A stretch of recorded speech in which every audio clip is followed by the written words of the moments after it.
कृत संकल्पित होकर कार्य कर रही है। कोविड-19 इस सदी के सबसे घातक महामारी के रूप में सामने आई है और इसने संपूर्ण विश्व की अर्थव्यवस्था, राज व्यवस्था, कार्य करने की तरीकों को, जीवन शैलियों को प्रभावित किया है। ये देश की मिट्टी और 130 करोड़ जनता की ताकत ही है कि जब जब भी हम पर किसी प्रकार का संकट आया है, तब तब भारत के उस संकट के सामने मजबूर नहीं बल्कि मजबूत होकर उभरा है।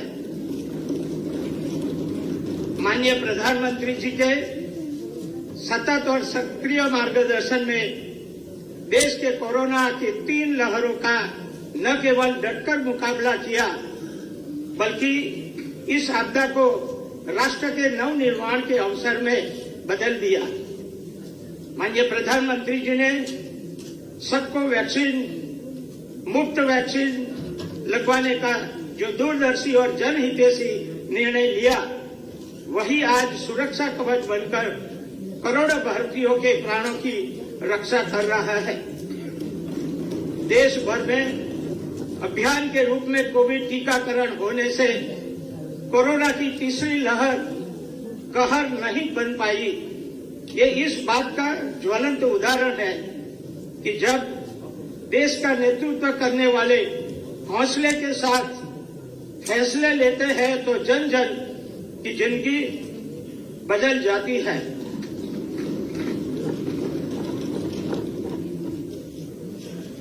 कठिन परिस्थितियों का सामना करते हुए भी मध्य प्रदेश तेजी से आत्मविश्वासी, आत्मनिर्भर और अग्रणी राज्य के रूप में उभरा है। लोकतंत्र की सार्थकता जनता के लिए और जनता के द्वारा शासन में निहित है और मेरी सरकार ने इस सही मायने में चरितार्थ करके दिखाया है। नीति निर्माण से लेकर निर्णय लेने तक और निर्णयों के क्रियान्वयन से लेकर सरकारी योजनाओं को मॉनिटरिंग तक हर क्षेत्र में जनता की भागीदारी और जनता के सहयोग ने सफलता का एक नया इतिहास रच दिया है। क्राइसिस मैनेजमेंट ग्रुप्स के माध्यम से कोरोना प्रबंधन, एक कोरोना वॉलंटियर अभियान, युवा शक्ति कोरोना मुक्ति अभियान, योग से निरोग कार्यक्रम, ऊर्जा साक्षरता अभियान, अंकुर कार्यक्रम, एडॉप्ट इन आंगनवाड़ी अभियान, स्वच्छ भारत अभियान, आत्मनिर्भर मध्य प्रदेश रोड मैप निर्माण, बजट निर्माण और आनंद के सहयोग से आनंद गतिविधियों का आयोजन आदि अनेक कार्यों में मध्य प्रदेश में जनता की सक्रिय भागीदारी ने असंभव को संभव कर दिखाया है। मेरी सरकार ने लोग और तंत्र की सहभागिता से सरकार के संचालन का एक अभिनव मॉडल पूरे देश समक्ष प्रस्तुत किया है। मेरी सरकार द्वारा प्रधानमंत्री ग्राम सड़क योजना और मुख्यमंत्री ग्राम सड़क योजना के माध्यम से ग्रामीण क्षेत्रों में सड़कों का जाल बिछाया गया है। प्रधानमंत्री ग्राम सड़क योजना के अंतर्गत सड़कों की गुणवत्ता में मध्य प्रदेश देश में प्रथम स्थान पर तथा सड़कों की लंबाई में देश के प्रथम 7 राज्यों में सम्मिलित है।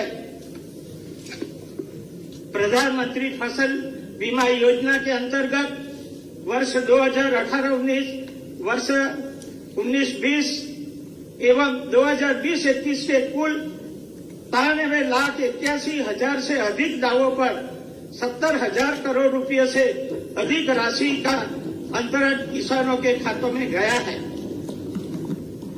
प्रधानमंत्री किसान सामान्य योजना निधि की राशि 6,000 रुपयों प्रति वर्ष के साथ मुख्यमंत्री किसान कल्याण योजना के माध्यम से 4,000 रुपये राज्य की ओर से मिलाए गए, जिससे किसानों को प्रतिवर्ष 10,000 रुपये की निश्चित सहायता प्राप्त होने लगी। इन दोनों योजनाओं के अंतर्गत पिछले लगभग 2 वर्ष में 76,53,000 से अधिक किसानों के खातों में 15,000 करोड़ रुपये की राशि अंतरित की गई है। मेरी सरकार अनुसूचित जाति, अनुसूचित जनजाति, अन्य पिछड़ा वर्ग का धुमंतु और एवं अर्ध धुमंतु जाति कल्याण के लिए तेजी से कार्य कर रही है। जनजातीय जननायकों के जन्म जीवन, योगदानों और बलिदानों की अमर यश गाथा युगों युगों तक समाज को प्रेरणा देती रहे, इस उद्देश्य से जनजातीय गौरव दिवस का आयोजन 15 नवंबर 2021 को माननीय प्रधानमंत्री जी की गरिमा में उपस्थिति में किया गया। इसी दिन Madhya Pradesh sickle cell haemoglobinopathy mission एवं मुख्यमंत्री राशन आपके गांव जैसी अभिनव योजना प्रदेश में जनजाति बाहुल्य क्षेत्रों में समर्पित की गई। प्रदेश में समरसता के साथ पैसा कानून का भी प्रभावी क्रियान्वयन भी प्रारंभ किया गया है। सिकल सेल एनीमिया स्क्रीनिंग एवं प्रबंधन के लिए प्रारंभ किए गए Madhya Pradesh sickle cell mission के माध्यम से प्रथम चरण में जनजातीय बाहुल्य झाबुआ एवं अलीराजपुर, जिसमें सिकल सेल स्क्रीनिंग का कार्य किया जा रहा है। स्क्रीनिंग के बाद पॉजिटिव सिकल सेल रोगियों का चिकित्सकीय प्रबंधन एवं जेनरिक काउंसलिंग कर जेनेटिक कार्ड का वितरण किया जाएगा। राज्य सरकार पिछड़ा वर्ग के सामाजिक, शैक्षणिक तथा आर्थिक उत्थान के लिए प्रतिबद्ध है। पिछड़ा वर्ग के सर्वांगीण विकास और कल्याण की दृष्टि से मध्य प्रदेश राज्य पिछड़ा वर्ग आयोग का गठन सरकार की इसी प्रतिबद्धता की अभिव्यक्ति है। पिछड़ा वर्ग आरक्षण के विषय में माननीय न्यायालय के समक्ष सरकार अपना पक्ष पूरी मजबूती के साथ रख रही है। जिन विषयों के मामले न्यायालय में लंबित नहीं है, उन विषयों को छोड़कर अन्य सभी मामलों में पिछड़ा वर्ग को 27% आरक्षण देने की कार्यवाही की गई है। पंचायत निर्वाचन में पिछड़ा वर्ग को पर्याप्त प्रतिनिधित्व मिले और एक बड़े वर्ग को लोकतंत्र में अपने अधिकार से वंचित न होना पड़े, इसे सुनिश्चित करने के लिए 27% आरक्षण के साथ ही निर्वाचन कराए जाने का संकल्प विधानसभा के माध्यम से सर्वसम्मति से पारित किया गया है। प्रधानमंत्री जन विकास कार्यक्रम में प्रदेश की 4 परियोजना के लिए 358 करोड़ 33 लाख रुपए स्वीकृत किए गए हैं। मेरी सरकार द्वारा अत्याधुनिक चिकित्सा सुविधाओं का लगातार विस्तार किया जा रहा है।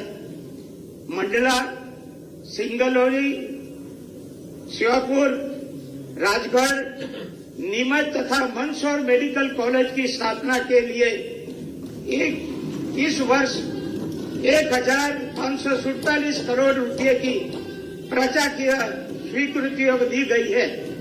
चिकित्सा महाविद्यालय भोपाल में 1,498 बिस्तर के नवीन अस्पताल का निर्माण कार्य अंतिम चरण में है। महाविद्यालय में सेंटर ऑफ एक्सीलेंस और ऑर्थोपेडिक और नेफ्रोलॉजी तथा यूरोलॉजी विभाग की स्थापना की मंजूरी दी गई है।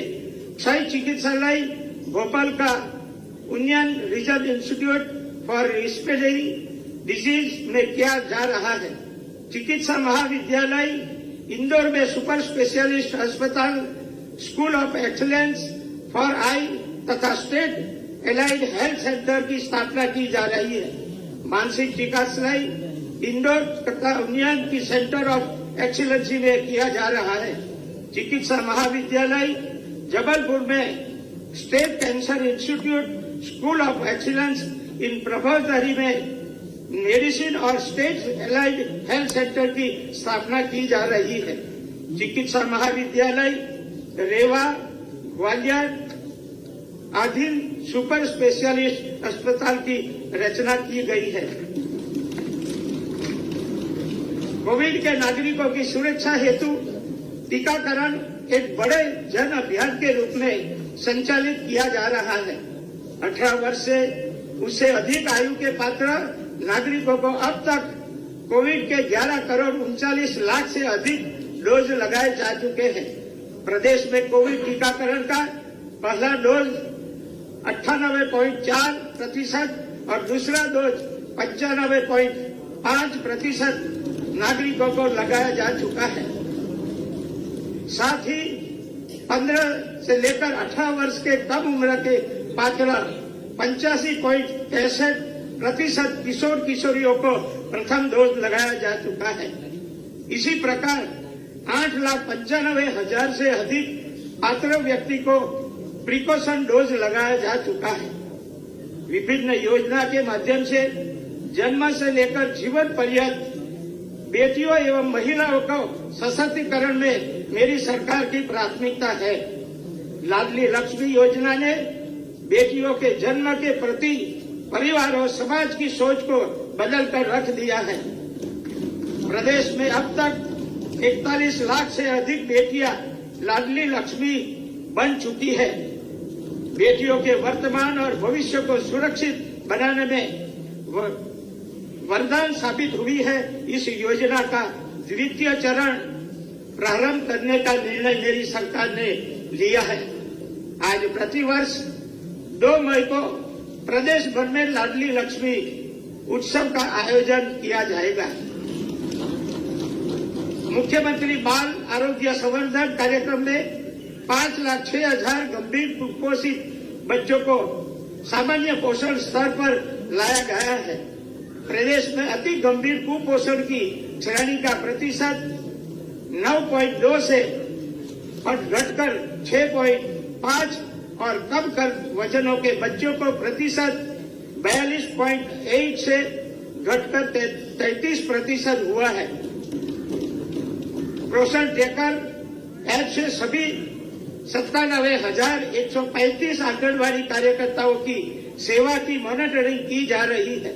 इस वर्ष 1,993 नवी आंगनबाड़ी भवनों के निर्माण की स्वीकृति दी गई है। मुख्यमंत्री कोविड-19 बाल सेवा योजना में 1,365 बाल हितग्राही को नियमित मासिक आर्थिक सहायता एवं निःशुल्क खाद्यान्न प्रदान किया जा रहा है। आगामी वार्षिक बजट में पहली बार चाइल्ड बजट की प्रकाशित किया जा रहा है, जो कि देश में एक अभिनव पहल है। राष्ट्रीय शिक्षा नीति के प्रभावी क्रियान्वयन में मध्य प्रदेश देश का अग्रणी राज्य है।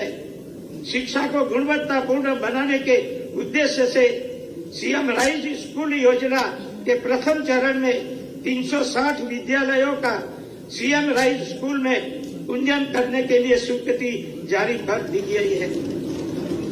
प्रदेश में सभी विश्वविद्यालयों और महाविद्यालयों में राष्ट्रीय शिक्षा नीति लागू कर दी गई है। इस वर्ष 11 नए शासकीय महाविद्यालय, 475 नए दूरस्थ शिक्षा केंद्र और 6 महाविद्यालयों में नए संकाय प्रारंभ किए गए हैं। जबलपुर, भोपाल, ग्वालियर, इंदौर, उज्जैन स्थित विश्वविद्यालयों में एजुकेशन सेंटर स्थापित किए गए हैं। शासकीय विश्वविद्यालय एवं महाविद्यालयों के उद्यानिकी, कृषि, पशुपालन तथा पर्यटन पाठ्यक्रम प्रारंभ करने की कार्यवाही की जा रही है। ज्ञान से आदान प्रदान के लिए प्रदेश के 25 संस्थानों द्वारा 60 राष्ट्रीय अंतर्राष्ट्रीय संस्थाओं से एमओयू किए गए हैं। युवाओं को शिक्षा एवं कौशल विकास के साथ रोजगार एवं स्वरोजगार के अवसर सुलभ करना मेरी सरकार की प्राथमिकता है। वर्तमान सत्र में 1,201 विद्यालयों में 2,37,000 से अधिक विद्यालयों को बाढ़ टेरेस कौशल परिशिक्षण दिया जा रहा है। कैंपस एक्सलेंस ड्राइव से ITI उत्तीर्ण 4,000 से अधिक प्रशिक्षार्थियों को कंपनी के द्वारा चयन किया गया है। प्रधानमंत्री कौशल विकास योजना के नवंबर 2020 से अब तक 28,500 युवाओं का प्रशिक्षण पूरा हो चुका है और 5,500 प्रशिक्षण है। राष्ट्रीय स्तर की ग्रेडिंग में 19 शासकीय एवं निजी ITI को 3 स्टार और 96 ITI को 2 स्टार पेंडिंग है। राज्य सरकार द्वारा प्रतिमाह रोजगार दिवस का आयोजन किया जा रहा है। नवंबर 2021 से फरवरी 2022 तक 4 माह में स्वरोजगार हेतु विभिन्न योजनाओं जैसे प्रधानमंत्री मुद्रा योजना, प्रधानमंत्री रोजगार सृजन योजना, राष्ट्रीय आजीविका मिशन, पथ विक्रेता योजना के अंतर्गत 10,27,000 से अधिक हितग्राही को 5,430 करोड़ रुपये से अधिक की ऋण सहायता उपलब्ध कराई गई है। इस प्रकार औसतन प्रति माह 2.5 लाख से अधिक लोगों को स्वरोजगार के लिए ऋण प्राप्त हुआ है। रोजगार मेलों में आयोजन के फलस्वरूप 80,000 से अधिक आवेदनों को कंपनियों से ऑफर लेटर प्राप्त हो चुका है। मेरी सरकार द्वारा वन संपदा के संरक्षण तथा संवर्धन के साथ वानिकी से वनवासियों को आर्थिक संबल देने का कार्य किया जा रहा है। स्थानीय समुदायों की वन संरक्षण में भागीदारी के उद्देश्य से 1,700 वन समितियों की सूक्ष्म प्रबंध योजना बनाई गई है। समितियों से जुड़े युवाओं का कौशल उन्नयन कर उन्हें आर्थिक गतिविधियों से जोड़ा जा रहा है। राज्य सरकार ने पैसा अधिनियम की मंशा के अनुरूप कार्य करते हुए वनों की परंपरागत प्रबंधन को ग्राम सभा को देने का महत्वपूर्ण निर्णय लिया है। सामुदायिक वन प्रबंधन समितियों अब माइक्रो प्लान बनाकर उनके गांव से जुड़े वनों का प्रबंधन कार्य आयोजना के अनुसार करेगी। वनों के रख रखाव और सुरक्षा में समुदाय और सरकार की संयुक्त भागीदारी होगी। वनों के विरल में निकलने वाली बांस बल्लियों समिति को मिलेगी और अंतिम रूप से मिलने वाले इमारती लकड़ी का 20% राजस्व वन समिति को जाएगा। यह समितियां ग्राम सभा द्वारा गठित का पुनर्गठित की जा सकेगी। तेंदुपत्ता के लाभांश वितरण के संबंध में राज्य सरकार ने निर्णय लिया है कि अब तेंदुपत्ता विक्रय से होने वाले लाभ का 75% संग्रह को बोनस के रूप में दिया जाएगा और 5% राशि लघु वनोपज का मालिकाना हक पैसा अधिनियम तहत ग्राम सभा को होने से ग्राम सभा को ही दी जाएगा। मेरी सरकार खनिज संपदा में वृद्धि के साथ खनिजों के संतुलित दोहन से स्थानीय रोजगार के अवसर पर बढ़ा रही है। गौण खनिज परिवहन और गौण खनिज उत्खनन पट्टा के आवेदन प्रक्रिया को ऑनलाइन किया गया है। अवैध उत्खनन परिवहन और भंडारण के 8,582 प्रकरण दर्ज कर इस वर्ष 17 करोड़ 18 लाख से ज्यादा अर्थदंड की वसूली की गई है। मध्य प्रदेश खनिज अवैध खनन परिवहन तथा भंडारण का निवारण नियम 2022 लागू किए जा रहे हैं। इन सुधारों के से प्रदेश में अवैध उत्खनन परिवहन तथा भंडारण पर प्रभावी नियंत्रण हो सकेगा तथा प्रकरणों के निराकरण में पारदर्शिता एवं सुगमता बढ़ेगी। मेरी सरकार द्वारा हरित क्षेत्र में वृद्धि और वातावरण को प्राणवायु ऑक्सीजन के समृद्ध करने के लिए शुरू किए गए अंकुर कार्यक्रम में अब तक 5,72,000 से अधिक नागरिकों ने अपना पंजीयन कराते हुए 10 लाख से अधिक पौधे का रोपण किया है। प्रदूषण स्तर की जांच के लिए नर्मदा नदी में 6 शिप्रा और कान्हा में 2-2 स्टेशन स्थापित किए गए हैं। इंदौर के सिरपुर तालाब को यशवंत सागर तथा शिवपुरिका के संख्या सागर को रामसर साइट के रूप में नामांकित किया गया है। ओंकारेश्वर वह स्थल जहां आदि शंकराचार्य जी को संन्यास दीक्षा प्राप्त हुई एवं यहीं से उनके अद्वैत वेदांत के प्रचार का मार्ग प्रस्तुत हुआ है। ओंकारेश्वर और एकात्मता के वैश्विक केंद्र के रूप में विकसित किया जा रहा है। यहाँ आदि शंकराचार्य जी के जीवन एवं एकात्मता के लोक व्यापारीकरण के उद्देश्य से आदि शंकराचार्य जी की 108 फीट की बहु धातु मूर्ति statue of oneness Shankaracharya ji के जीवन दर्शन पर आधारित संग्रहालय एवं आचार्य शंकर अंतर्राष्ट्रीय वेदांत संस्था की स्थापना की जाएगी। मेरी सरकार बेहतर कानून की व्यवस्था एवं प्रभावी अपराध नियंत्रण के लिए प्रतिबद्ध है। भोपाल एवं इंदौर के नगरीय क्षेत्रों में पुलिस आयुक्त प्रणाली प्रारंभ की गई है। सभी प्रकार के माफिया और विरुद्ध अभियान चलाकर कड़ी कार्यवाही निरंतर जारी है। इस वर्ष 1500 भू माफिया एवं शासकीय भूमि पर अवैध कब्जा करने वाले को चिन्हित किया गया, जानकर उनके कब्जे से 14,786 एकड़ के से अधिक शासकीय भूमि मुक्त कराई गई है।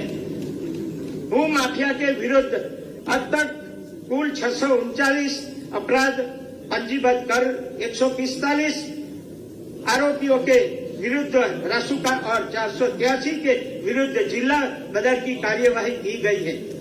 चिट फंड की कंपनियां के 1000 से अधिक आरोपियों के विरुद्ध 370 अपराध पंजीबद्ध किए जा चुके हैं। सरकार ने प्रयासों से अब तक 48,289 से अधिक निवेशकों को चिट फंड कंपनियों से 208 करोड़ रुपये से अधिक राशि वापस दिलाई जा चुकी है। विशेष अभियान चलाकर 13,100 से अधिक अवैध बेटी बेटियों को वापस उनके परिवार तक पहुंचाया गया है। मेरी सरकार ने कर्मचारियों को सदैव कर्मयोगी माना है और उनके कल्याण तथा मानव संसाधन प्रबंध को बेहतर बनाने की दिशा में निरंतर प्रयास किए हैं। सरकारी भर्तियों की अपनी सीमाएं है, लेकिन फिर भी सरकार ने इस कार्यों में कोई कसर नहीं छोड़ी है। नागरिकों को विभिन्न विभागों से अंतर्गत विभिन्न सर्वांगों एवं सेवाओं में सरकारी भर्तियों के अवसर उपलब्ध कराए जा रहे हैं। बैकलॉग के पदों से भरने की कार्यवाही तेजी से की जा रही है। प्रदेश में 6,000 पुलिस आरक्षकों की भर्ती प्रक्रियारत है। माननीय प्रधानमंत्री जी के सक्षम नेतृत्व में विगत लगभग 7.5 वर्ष में समय के साथ कदम डालकर व्यवस्थाओं में जो ऐतिहासिक क्रांतिकारी और लोक कल्याणकारी बदलाव किए गए हैं, उनकी वजह से भारत की प्रतिष्ठा और प्रज्ञा का परचम पूरे विश्व के सामने लहराया है। ऐसा चाहूं राज्य में जहां मिले सबन को अन्न, छोट बड़ों की सम बसे, रविदास रहे प्रसन्न। मेरी सरकार जनता की उपासक है और संत शिरोमणि रविदास जी की उपरोक्त पंक्तियों को चरितार्थ करते हुए जन कल्याण, विकास एवं सुराज के लिए संकल्पित और प्रतिबद्ध है। चाहे कोरोना का संकट हो या फिर किसानों का, मेरी सरकार ने दिन रात कर लोगों को संकट से उबारने का इंतजाम किया है। चाहे गरीबों के लिए रोटी, कपड़ा, मकान, पढ़ाई, दवाई, कमाई ऐसी बुनियादी आवश्यकता पूरी करने का ये अनुसूचित जाति, जनजाति एवं धुमंतु और अर्धधुमंतु जनजाति, पिछड़ा वर्ग तथा अन्य कमजोर वर्ग का कल्याण हो। मेरी सरकार ने सभी समरस और समावेशी विकास के कोई कसर नहीं छोड़ी है। चाहे उद्योग को सड़कों का जाल बिछाना हो, फिर सबसे लिए शिक्षा, स्वास्थ्य, कौशल, रोजगार, प्रबंध, मेरी सरकार ने सभी क्षेत्रों में जनता की जिंदगी बदलने का काम किया है। सुशासन हमारा साधन है और सुराज हमारा साध्य। अगर मन में प्रदेश के आगे ले जाने की तड़प और जुनून हो, अगर निर्णय में आगे की सोच और समझदारी ही हो, अगर इरादों में नेकी और ईमानदारी हो, अगर कामों में जनता की भागीदारी हो, तो राम राज्य की परिकल्पना धरती पर उतरते देर नहीं। इसी मंत्र व मिशन के साथ मेरी सरकार ने जन को केंद्र में रखकर कार्य कर रही है और इसके परिणाम धरातल दिखाई देने लगे हैं। ये प्रदेश की तस्वीर और तकदीर बदलने का समय है। टीम मध्य प्रदेश बिना एक क्षण गवाए प्रदेश के विकास और उन्नति के लिए निरंतर कार्य कर रही है। गौरवशाली, वैभवशाली भारत के निर्माण में मध्य प्रदेश अपना सर्वश्रेष्ठ योगदान देगा। वही दिन दूर नहीं जब मध्य प्रदेश को देश और दुनिया के सबसे विकसित एवं आत्मनिर्भर राज्य बनाने का सपना साकार होगा। मेरी सरकार एक एक क्षण का सदुपयोग कर प्रदेश में हर नागरिक के जीवन में समृद्धि, आनंद, खुशहाली और उन्नति का मार्ग निरंतर प्रशस्त करती रहेगी। जय हिंद, जय मध्य प्रदेश।